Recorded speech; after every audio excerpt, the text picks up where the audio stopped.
Maraming mga mall sa Visayas ang dinarayo para mag-shopping at mag-enjoy, pero hindi lahat ng malls ay exciting. Kaya sa video na to pag-uusapan natin ang top 10 pinaka-boring na malls sa Visayas. Simulan na natin. Top 10 APM Mall Cebu.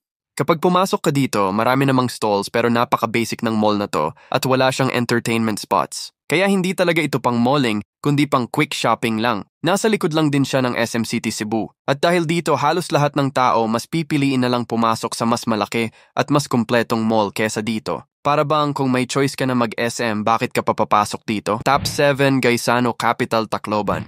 Isa sa mga luma na ring malls sa Tacloban. Pagpasok mo palang mapapansin mong basic at plain ang design. Walang kakaibang architecture, walang social na ambience, at higit sa lahat, walang malawak na entertainment area. May department store naman at supermarket pero kapag ikinumpara mo sa Robinson's Place Tacloban, sobrang bitin dahil halos essentials lang ang meron dito. Kumbaga kung ang hanap mo ay kakaibang malling experience, wala nun dito. Top 4 Gaisano Grand Mall Toledo. Sa unang tingin mukhang malaki at promising ang mall na to dahil nga sa Gaisano Grand siya. Pero pagpasok mo, dun mo na agad mararamdaman kung bakit maraming nagsasabi na boring ang mall na to. Meron siyang grocery, department store at ilang mga basic stalls. Pero maliban dun, wala ka nang masyadong makikita. Kumbaga hindi siya considered na mall experience kundi parang malaking grocery lang.